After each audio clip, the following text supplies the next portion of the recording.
السلام عليكم أعزائي، كي دايرين؟ لاباس عليكم؟ عواشركم مبروكة. نتمنى تكونوا في أحسن الأحوال. اليوم غادي نقدم لكم أو غادي نشارك معاكم طريقة تحضير الطورطة ديال التخرج أو كيك التخرج بأبسط وأسهل الطرق، وكتجي شي حاجة زوينة. غادي نوريكم المراحل كاملة إن شاء الله. ما عليكم إلا تتبعوا هذا الفيديو من الأول إلى الأخير باش تكتشفوا جميع المراحل وجميع أسرار ديال نجاح هاد التورتة وكذلك الحشوة ديال الكيك. أول حاجة غادي نقوم بها هي أننا نوجدوا الديزاين النهائي ديال العجينة ديال السكر. بالنسبة لهاد العجينة ديال السكر أنا ما كنشريهاش، كنصايبها وغادي نخلي لكم الرابط ديالها في صندوق الوصف. بالنسبة لهاد العجينة فهي ممتازة جدا جدا، صدقوني الا قلت لكم راها افضل من اللي كتباع في المحلات، لانني كنسمع بزاف ديال الناس اللي كيخدموا لي طارت كيقول لك لا ما كاينش علاقة ما بين اللي كتشرى في الزنقة واللي كنخدموها في الدار، وديال الزنقة احسن. ولكن انا عن تجربة شخصية كنفضل اللي كنصايب، لانها كطاوعني في الخدمه، عمرها حشماتني. وملي كتجي في التغليف ديال لاطارت ما كتفزرش وكتبقى حتى يومين 3 ايام في لاطارت كتبقى مزيانه بزاف، يعني عجينه ناجحه 100%. اضافه على ان المذاق ديالها زوين لانني كنخدم فيها الشوكولا، ماشي بحال العجينه اللي كتباع راها غير السكر. هادشي علاش كنصحكم انكم تجربوها. دابا غادي نصايب هاد الزواقه هادي ديال السيليكون. كاين بزاف ديال الاشكال والانواع بطبيعه الحال، نتوما كديروا داكشي اللي كتفضلوا او داكشي اللي خديتوه قبل. انا قبل ما نصايب الكيك ما كانش عندي واحد التصور كيفاش غادي يكون الشكل النهائي، لذلك صايبت هاد الشكالات هادو. واخا هاد الشكل هذا صايبته ما احتاجيتوش في التالي، صافي بان لي انني بلا ما نزيد نشارجي لاطارت. صايبت هاد الشكيلات وخليتهم جانبا حتى نشوف واش نحتاجهم ولا ما نحتاجهمش، باش يكونوا بعدا يبسوا وكيصلحوا للخدمه وكيجيو ساهلين. احتاجيت غير هاد الشكل هذا اللي صايبته منه جوج وخليتهم جانبا. هنا غادي نصايب الشهاده ديال التخرج، يعني داك الوريقه غادي نصايبوها. غادي نطلق العجين جيدا، وطبيعة الحال ديما كناخدو المقاس ديال القطر ديال الكيك. داكشي علاش راني حاطة المقاس ديال اللاطة اللي خدمت فيها هاد الكيك او المول ديال الكيك حاطة حدايا باش كنعبر به وكنشوف واش قد باش ما تجيش كبيرة بزاف ويجي الشكل ديالها مناسب للطول او القطر ديال الكيك. كنلويها بهاد الطريقة، كنرش النشا شوية في الوسط باش ما تلتصقش. صافي حطيتها في الوسط، بان لي راه العبار هو هذاك.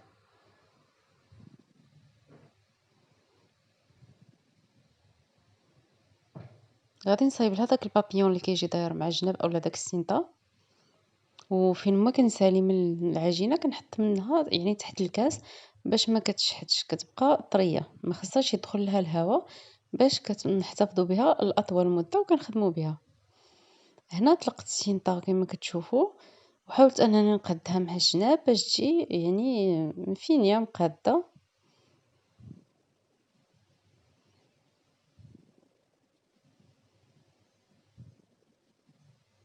وكنحاول بهاد الأداة أنني نسرّحها باش ما كتجيش جهة طالعة وجهة هابطة.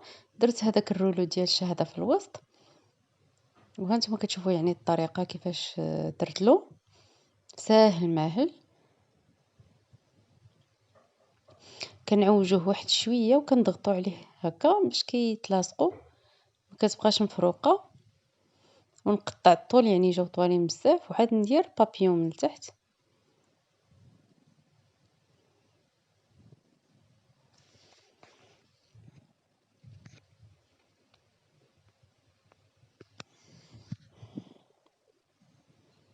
هانتوما كتشوفوا الشكل كيفاش جا.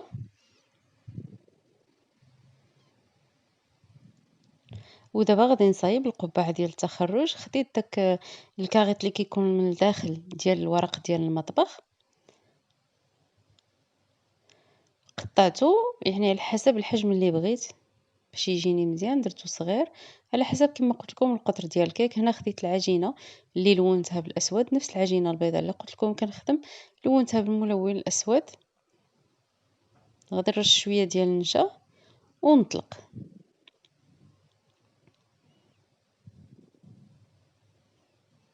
نحاول ندير النشا غير من تحت، ما نديرش من فوق بزاف، باش اللون يبقى أسود وما يعني ما يتوسخش بزاف.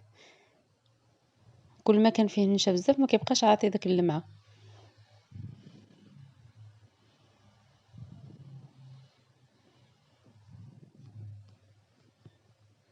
غادي نلويها ونعبر العبار يعني ديال القبعة واش هي هذيك، ونولي نعبر العبار ديال العرض وديال الطول.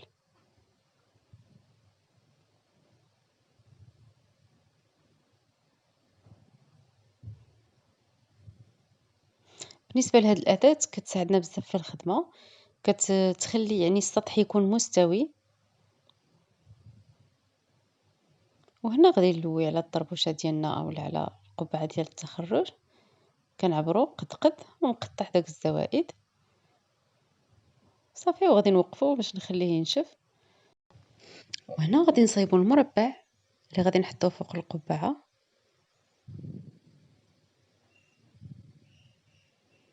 بطبيعة الحال غادي نكونو واخدين بعين الاعتبار الحجم، يعني خاصو يجي مناسب ليلو، ما يكونش كبير وما يكونش صغير. هنا جاني كبير، غادي نزيد نقص منه شوية.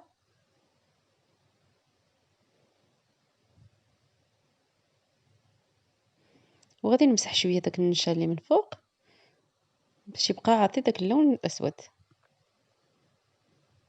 وغادي نزيد نقادو مع الجوانب باش يبقى مربع يعني مقاد.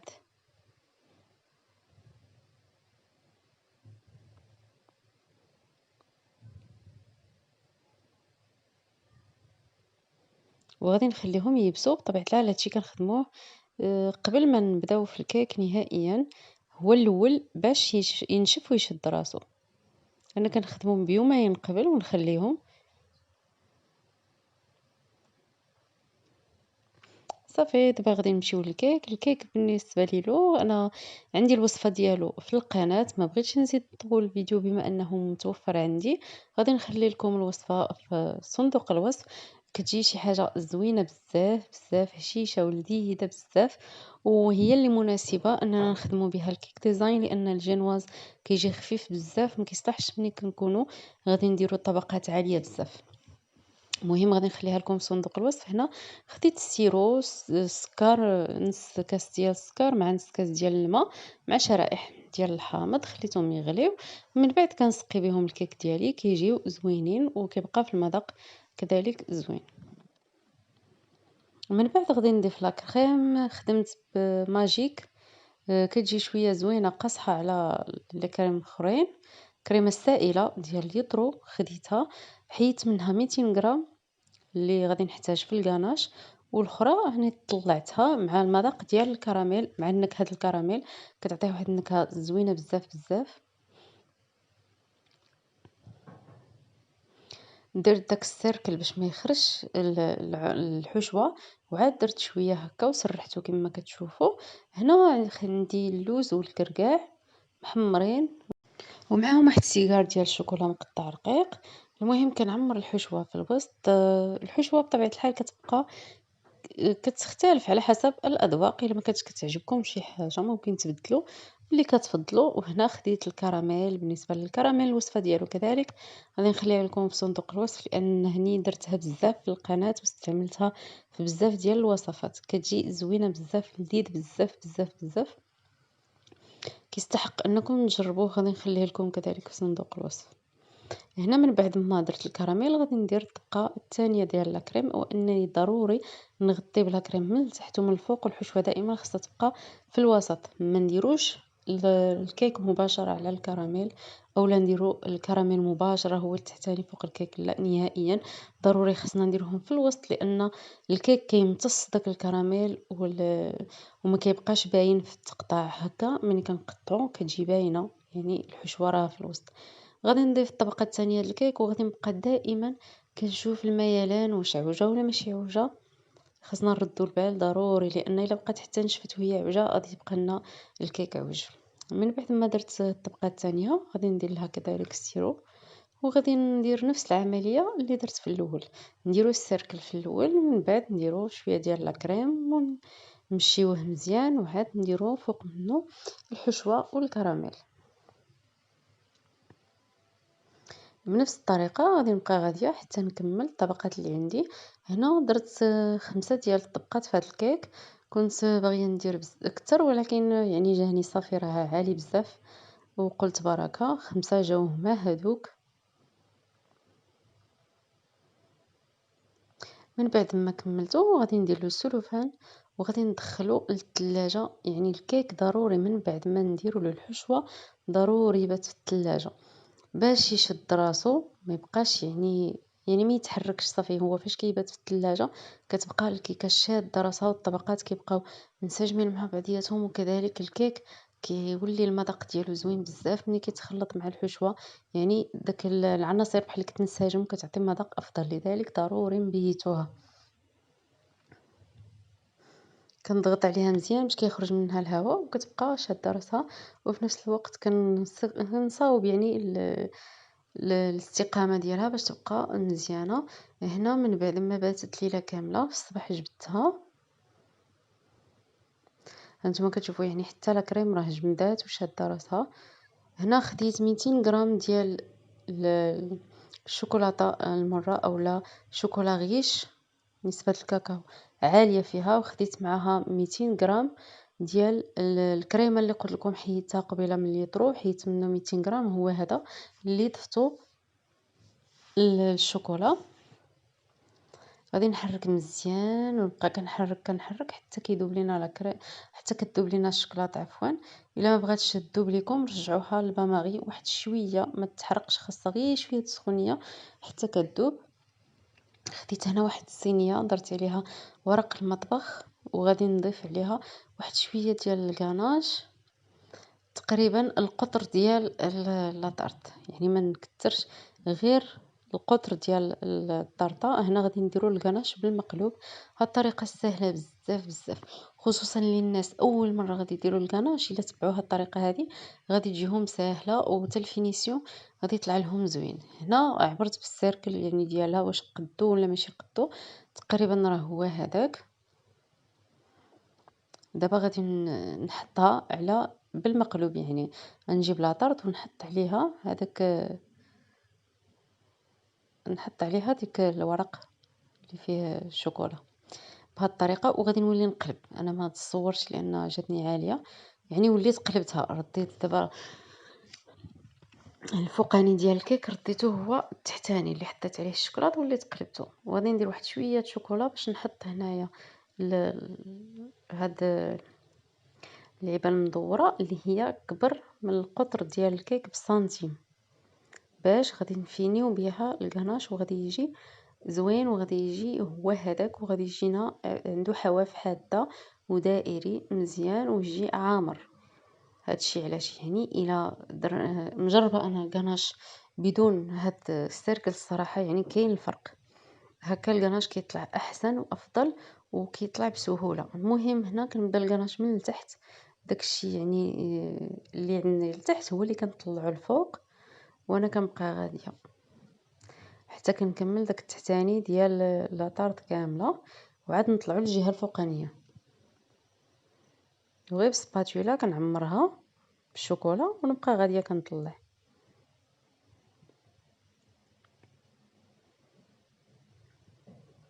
هنا دابا غادي نبدا نعمرو من الفوق لتحت. وهاد اللعيبه ديال الدائريه راه عادي، يعني غير داك السيركل اللي كنحطو عليه لاطارط قطعته على حسب القطر ديال الكيك وزدت عليه سنتيم. هكا كما قلت لكم العمليه ديال الكناش كتسهل. وبالنسبه للكناش الصراحه خاصو شويه ديال الصبر. الناس اللي ما عندهمش الصبر ما غاديش يقدروا عليه الصراحه، لانه كيبغي شويه ديال الوقت وشويه ديال الصبر، ويعني نبقاو معاه فينيسيون حتى كنصايبوه كياخذ لينا شويه ديال الوقت. لذلك كونوا صبورين وما تقولوش لا راه ما غاديش يطلع ولا صافي تخرمج ولا شي حاجه. لا لا، خاصو غير شويه ديال الوقت وصافي وكلشي كيكون مزيان. بالنسبة للكناش أنا ما كنبيتوش. كاين يعني بزاف الناس والأغلبية ملي كيخدموا بالشوكولا كيغطيوه ويخليوه يبات واحد الليلة في الثلاجة حتى كيف لا غدا عاد كيجبدوه ويوليو عاودو يسخنوه. أنا مباشرة كي كنسخنو يعني مازال سخون يلاه يلاه كيبقى يبرد غير واحد شوية كيولي دافي صافي كنخدم به في لاطرد، والصراحة يعني عادي كيصدق زوين. هنا ديما كنبقاو نعمرو في البلايص الخاويين، وحنا كنعاودو نعمرو البلايص الخاويين ونجرو ونوليو نعاودو، يعني العملية كنبقاو نعاودو فيها حتى كيبان لنا بلي راه الكناج ديالنا راه ولا مزيان. هنا كناخدو هاد الملاسة اللي كتسهل علينا الخدمة وكتساعد بزاف الصراحة في الخدمة اللي هي ضرورية. هي كتحيد لنا الزوائد اللي كاينين، والنيت كتزيد تصايب الفينيسيون مزيان كتفيني.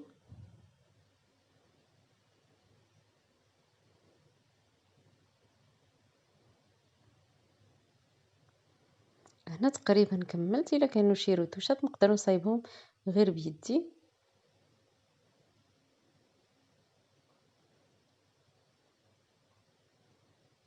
حيت هو مازال ما نشفش، باقي يعني شويه طري، نقدروا نتحكموا فيه غير باليد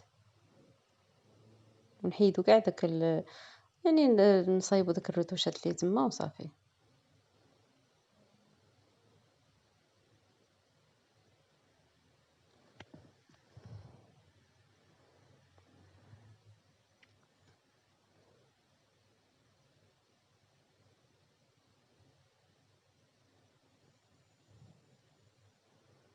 هنا من بعد ما كملته غادي نخليه في الثلاجة حتى يشد راسو. انا خليته بات ليله كامله، ملي فقت في الصباح عاد خدمت به. غادي نقلبو على الجهه الاخرى كما شفتوا، وغادي نحيد له الورق. هو الشكل ديالو، يعني حنا خدمنا كناش بالمقلوب ملي قلبناه دابا. هذه كانت لتحت، هذه هي الواجهه كنا دايرينها لتحت. دابا ملي قلبناها هذا هو الشكل اللي كتشوفوا، يعني الحواف ديالو راها حاده وجاي الكناش زوين ومقاد، وهذه اهم حاجه. يعني هاد الطريقه كتبقى الصراحه سهله وزوينه، خصوصا للناس اللي اول مره غادي يديروا الكناش. دابا غادي نوجدوا الزواق النهائي اللي غادي نديرو. هاد السينطه اللي غادي ندورها بها من التحت ومن الفوق، ما كانش ممكن انني نخدمها في الاول مع الاخرين لان ما خصهاش تيبس، لانها كتدور على الكيك وما يمكنش تدور الا يبست، غادي تهرس اولا تشقق. كاينين بزاف ديال الاشكال ديال الحواشي ديال الكيك اللي كيدوروا مع الكيك بطبيعه الحال، كاين اشكال متعدده. انا اختاريت هذا التشكيل هذا، عجبني.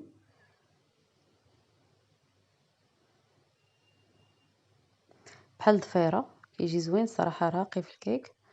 غادي نخدم منه واحد الربعه بحال يكفيوني، هما هذوك جوج لتحت وجوج لفوق باش يدوروا على الدائرات ديال الكيك. ها هما من بعد ما خدمتهم. دابا غادي نمشي نخدم الاسم. عندي الاسم ديال شيماء، غادي نطبعو بهاد الطوابع هادو ديال الحروف. حتى هاد الطوابع فيهم اشكال عديده وكيسهلوا علينا الخدمه بزاف، وكتجي الخدمه ديالهم زوينه وفينيه.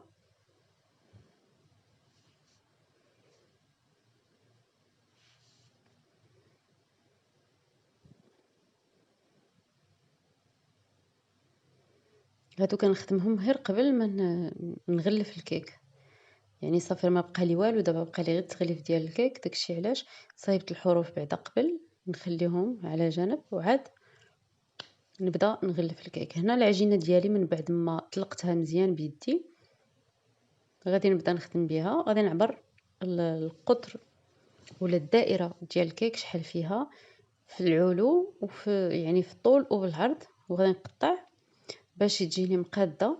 وغادي نلويها بهذه الطريقه هذه، لويتها على الدلاك وهزيتها وبقيت غاديه. وقبل ما ننساش راني دهنت الكيك ديالي بواحد شويه ديال الزبده، هي شويه باش كتلتصق عليه العجينه السكر. هاد الخطوه ضروريه، الا ما كانش مدهون ما كتلتصقش العجينه. هنا كما شفتوا العبار، يعني كنخلي 1 سنتيم من التحت 1 سنتيم من الفوق تقريبا باش نخدم الكيك براحتي، ومنين نقطعو يعني نلقى فين نخدم.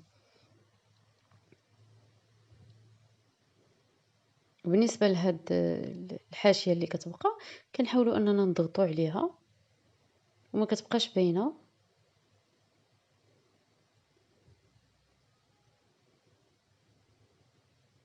غادي نستعملوا هاد اللعيبة هادي اللي كتساعد بزاف في الخدمة كما قلت لكم، وغادي نبقى نضغط بحال اللي كنسودي، يعني باش تلصق، باش يلصق طرف مع طرف، وكنبقى نضغط عليها صافي ما كتبقاش كتبان. وكنبقى غادية وانا كنضغط حتى على الجوانب بهاد الطريقة، باش ملي نقطع بالموس يعني يكونوا ملتصقين مزيان مع الكيك.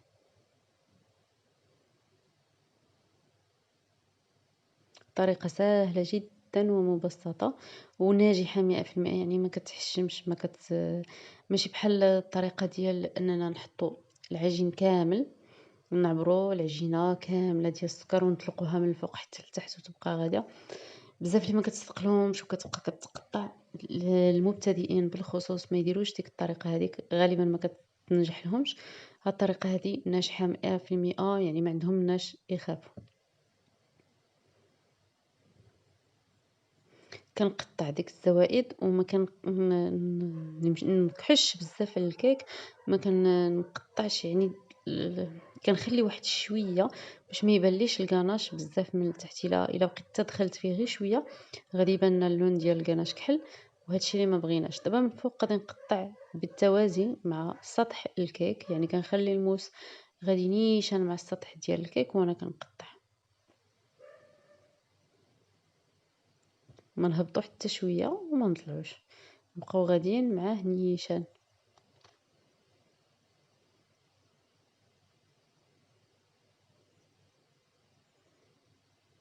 صافي بهاد الطريقه ونحيدو الا كان شي زوائد ديال ال- العجينه تما. وغادي نطلقوا دابا الوجه ديال الكيك اولا سطح الكيك،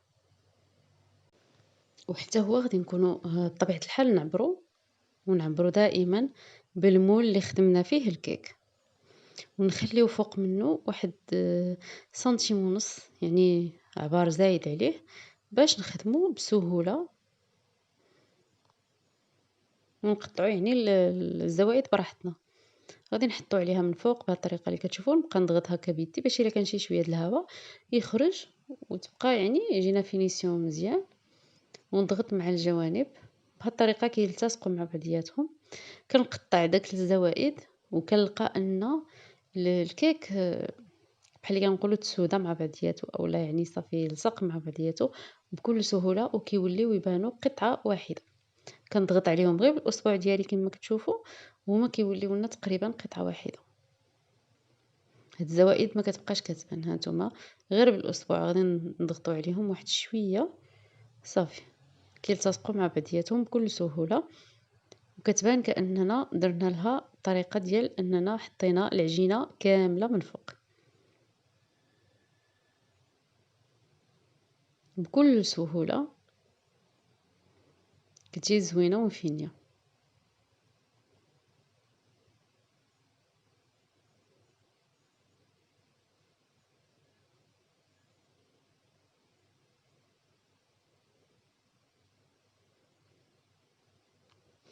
نبقاو غاديين مع الكيك بهذه الطريقه وحتى نكملوه كامل.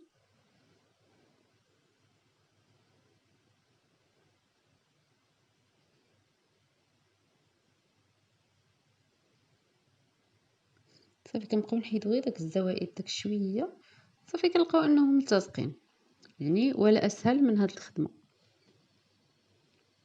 وباش نزيدو نضغطو عليهم مع بعضياتهم غادي نستعملو هاد الاداه اللي كتزيد تعطينا الحواف.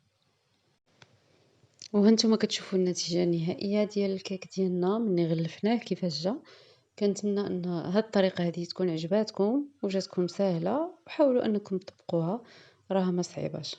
دابا غادي نمشيو لهاد الضفيرات اللي صايبنا، غادي نديرو لهم اللاصق الغذائي اللي هو بودرة ديال التيلوز، كنزيدو معاها شويه ديال الماء او سي ام سي حتى كتولي لنا بحال واحد اللصاق وكنستعملوها. وممكن اللي ما توفرتش عنده بطبيعه الحال يدير غير الماء فقط، حتى الماء كيلصق العجينه، فقط نديرو لهم شويه ديال الماء ونحطوهم غادي يلصقوا وكيلصقوا بكل سهوله. غادي نديرو حيده حدا وحيده، وكذلك من الفوق نفس الخدمه.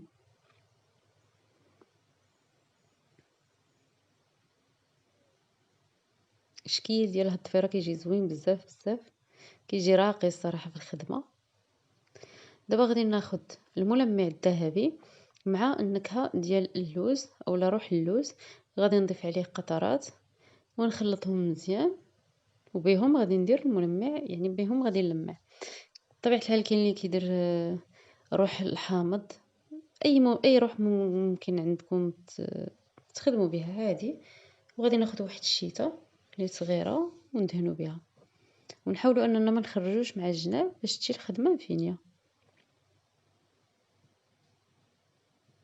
بحال هكا. ملي ساليت هانتوما كتشوفوا الوين، عطى الوين زوين بزاف اصلا. المذهب كيجي راقي بزاف وكيتواتى مع جميع الالوان. هنا خديت البطاقه اللي خدمت بها، يعني صورتها خرجتها من عند المصور، يعني ماشي قابلة للأكل، هي فقط صورة. غادي ندير لها حتى هي اللاصق الغذائي ونصورها كتبقى طبعا أي كتابة على حسب الرغبة ديال الكليانة. والكليانة ديالي طلبت مني هاد الكتابة اللي درتها في الصورة، طبعتها كتجي صراحة راقية. ممكن أننا نكتبو مباشرة على العجينة، ولكن أنا فكرت أنني ندير هاد الشكل هذا في هاد الورقة، جا زوين بزاف وعطى لاطارت واحد يعني واحد الرقي، لأن الستيل ديالو زويون والشكل مزيون، أنا عجبني لذلك قررت أنني نديرو في صورة. هنا غادي نضيف لهم هادوك اللي خدمنا في الأول كاع داك الشكيلات، غادي ندير لهم اللاصق الغذائي كذلك، وغادي نلصقهم في الجنيبات. عطاو لداك الصورة ديكور زوين.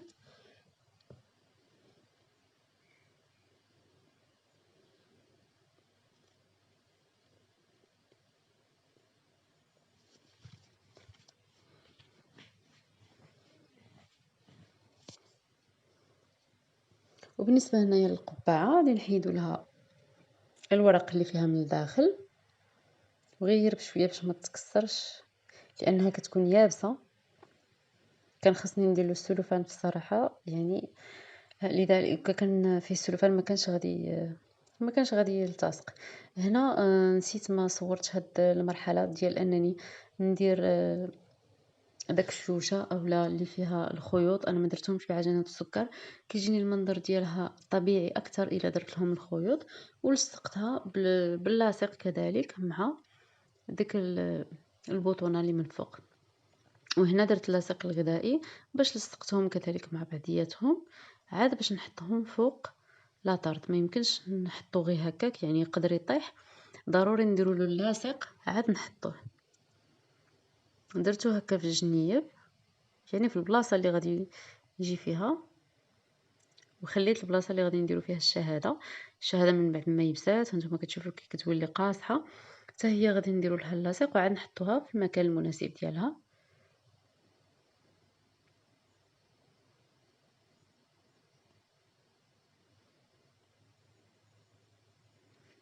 وهنا طبعت واحد الصورة كذلك عند المصور حتى هي، ودرت لها ورق مقوى من الداخل، من الوراء عفوا، ودرت لها الكيردون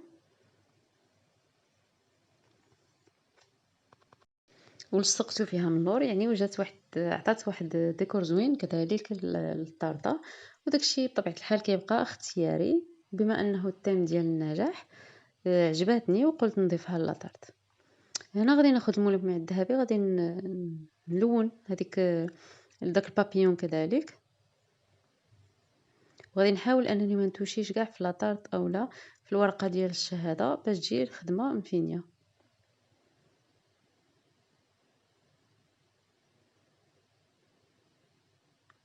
وغادي نصبغها حتى من اللور كذلك.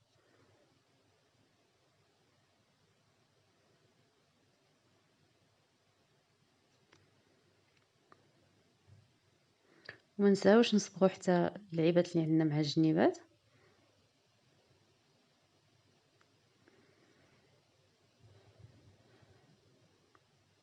ودابا هنا باقي لنا السميه. بالنسبه للسميه خديت واحد الباندا اللي صايبتها بشكل طولي، زوقتها مع الجنيبات بداك الطريقه بحال اللي درت لها بابيون، ولكن هذه جاتني ناقصه، غادي نولي نعاود واحده اخرى. وعاد لصق فيها الاسماء غير باش نوريكم الطريقه اللي كنصايبها. كندخل فيها شيته من التحت اولا ستيلو باش تعطيني داك الشكل ديال داك الدنيا اللي معجم. غادي نديرها من جوج ديال الجهات، ولكن انا غادي نعاود وحده اخرى حيت جاتني ناقصه، خاصها تجي على الحافه ديال الكرتونه اولا ديال السيرك الاصفر.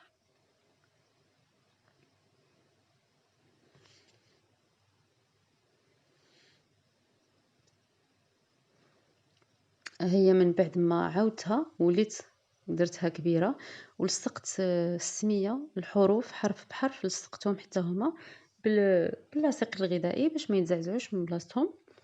وهنايا كملناها صافي، ما بقى فيها ما يتزاد. هي هذه الطرطه ديالنا.